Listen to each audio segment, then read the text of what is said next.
Good morning, YouTube. Warbles on a lot here. Sunday, the 9th of October. Just getting ready for the outsiders, and hopefully there'll be the first dog on the moon as well. Time now for Outsiders. I'm Barry Cassidy, and you're not. Thank you so much. Outsiders this morning, Rick Morton, social affairs writer for The Australian, Anne Henderson, deputy director of the Sydney Institute, and Fatima Measham, columnist and consulting editor at Eureka Street. We've got a bit of this to talk about. I moved on her, and I failed. I'll admit it. Whoa. I did try and... She was married. Huge news there. I'm automatically attracted to beautiful. I just start kissing them. It's like a magnet. And when you're a star, they let you do it. You can do anything. Ladies and gentlemen, the potential next president of the United States, Donald Trump, caught. Yes, sure indeed.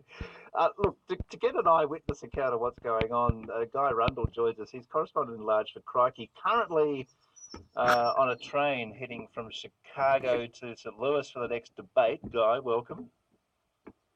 Hi, Jonathan. How are you? The Republican Party walking away from Donald Trump at a fair rate of knots? Well, I would say staggering away in bits and pieces. I mean, there's now, I think, 150 people who've in the Republican Party who've renounced the Donald, including John McCain was the most recent. Everybody from Utah, Kelly Ayers, who's the senator for New Hampshire, fighting for her life, and there's dozens of others, and then almost everybody has actually denounced the things that he said, including his vice presidential candidate Mike Pence. He's not going to walk away, though, is he? No, well, he doesn't look like he is, and really, there's no easy way to get him off the ballot. Most of the ballots have been printed, so he's on as the Republican choice. The only way the Republicans could do it would be to call a meeting of the National Committee, dump him as candidate, and have a write-in candidate with Pence or something like that, where they actually urge people to write the name in on the ballot and try and win an election of 300 million people that way. So I guess, Guy, the debate, just before we let you go back to your crosswords on the train, the debate is a pretty critical moment.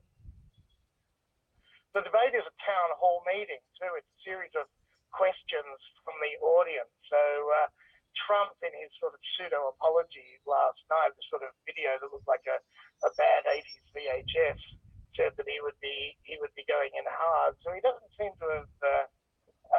he's going to go down in flames. But really, this looks like the nation is just watching Twitter, watching this unfold every 5 minutes. There's just been a dump of a whole series of CNN.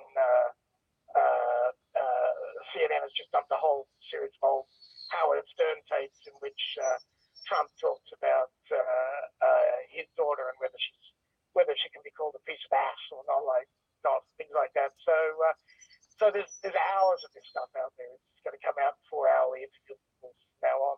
Guy, thank you so much. I'm sure this will leave us all vastly entertained for these next days. It's the end of the world as we know it, and I feel fine. Guy Rundle is en route for St. Louis for the next debate.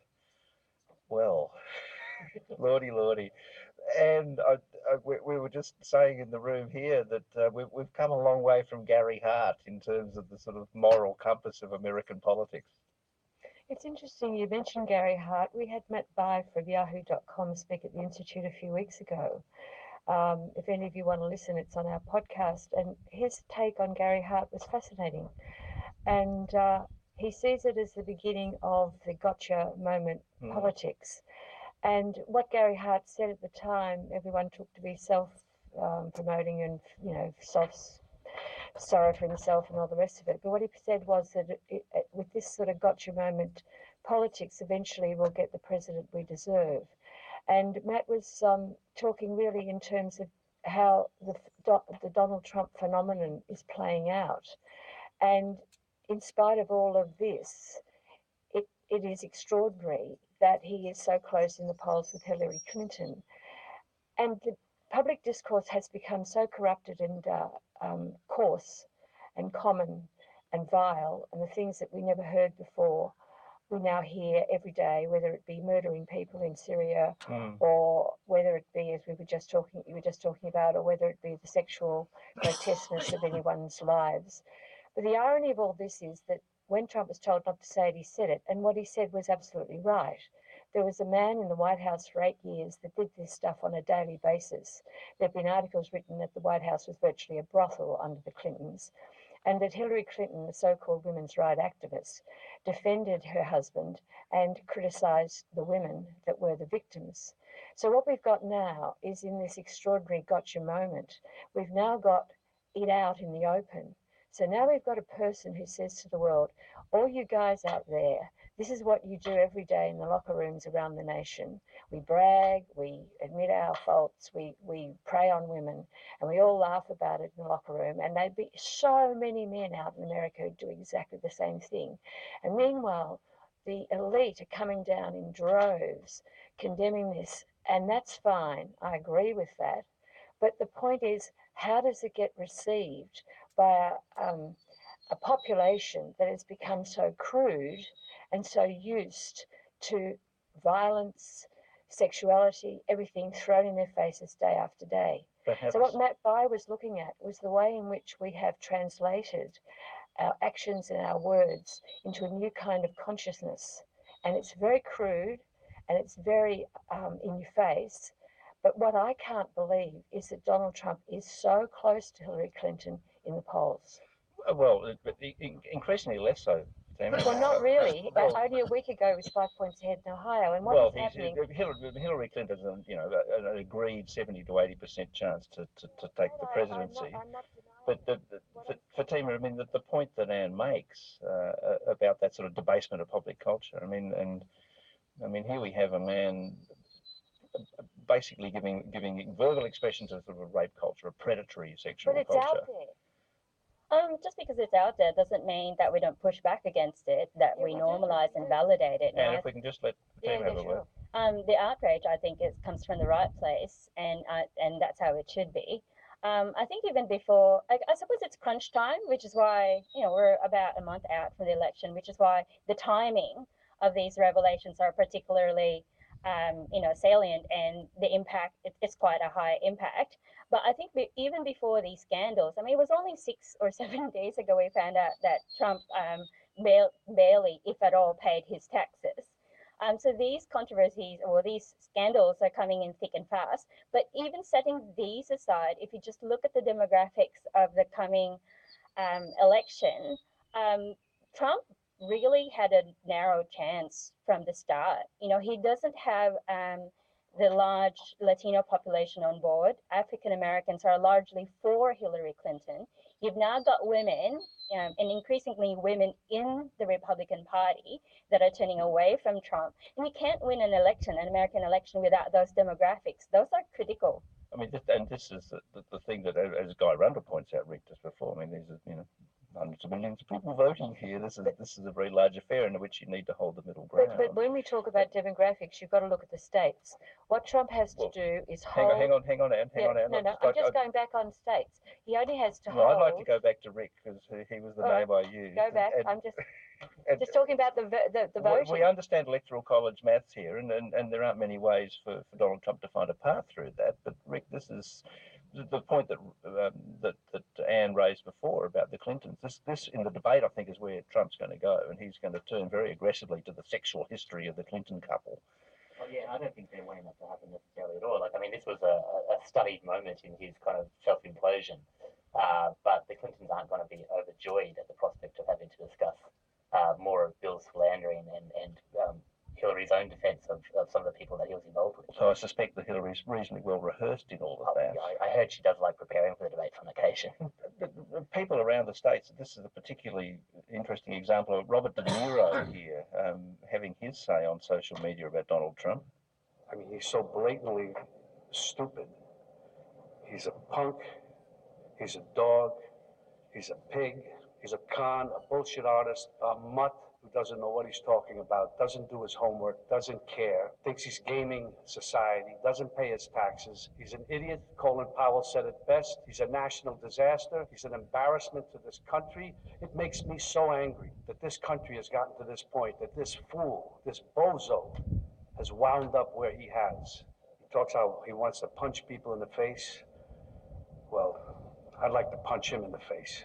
I suspect, Dan, that's a small example of the sort of where the public conversation has got to. Well, yeah, that but response as much as what you again led to quote it. someone who is an elite. He's an actor. He's a man of great substance, and you think you're going to put. We're not talking about these kind of people. We're talking about people who don't feel that they've been taken notice of for ages. Now, when he was 5 points ahead in Ohio, where was he getting his vote from?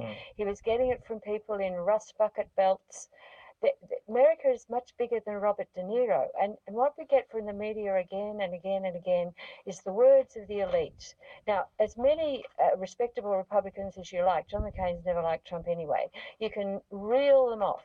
Mitt Romney, whatever, they all can't stand Trump. Yeah, but there's a whole heap of people who can't stand those respectable Republicans.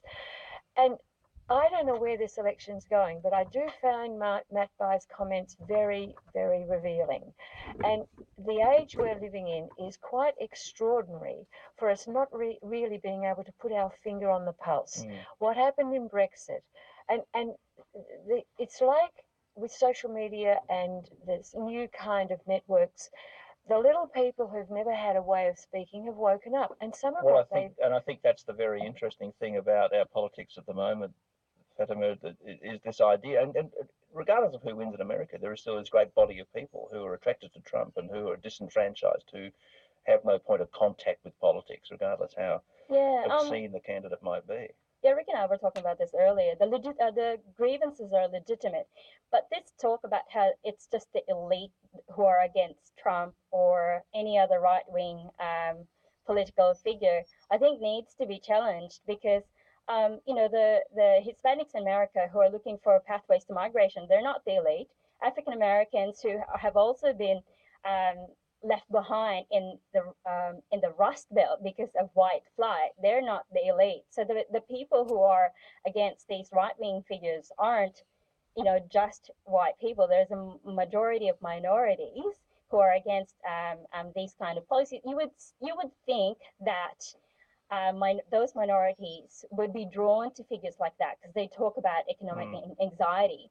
So you got to wonder, well, why aren't they drawn to those right-wing figures if those right-wing figures are speaking for them ostensibly? It's interesting, Rick, how much the argument against the elites is driven by a certain conservative elite. Well, yes, I was going to say we're all elites here talking on the radio. But the thing about Trump is just because he says he speaks for these people who have legitimate concerns doesn't mean he's actually going to act for them. And I think that's missing from a lot of the commentary. Donald Trump is not on the side of these people. He is using them to get where he needs to go or where he wants to go. I mean, this is a man that they're not going to solve their problems by electing a rich man who wants to cut his own tax. That's essentially his point. Which is, I think, is the point of where we've got to, that so much of this is cumulative, that the sense that Donald Trump can solve your problems is slowly eroded by the sort of emerging reality of Donald Trump.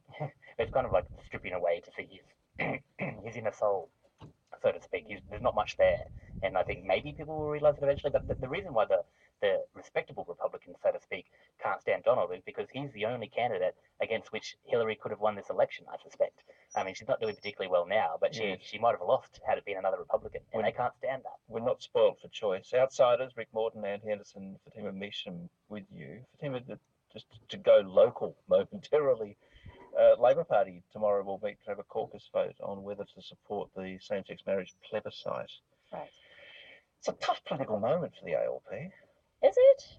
I think there's quite a momentum going against the plebiscite and for a parliamentary vote.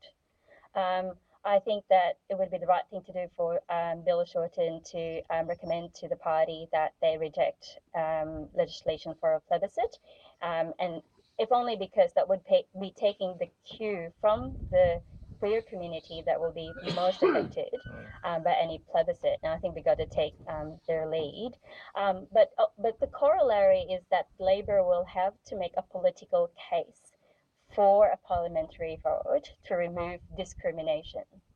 I think if they're going to reject something, they have to offer an alternative that's going to be politically appealing. That's the interesting point in this, I think, Anne Henderson, is that Labor will actually have to come up with something concrete. Look, There we go. We're on the upload limit. Back with another movie.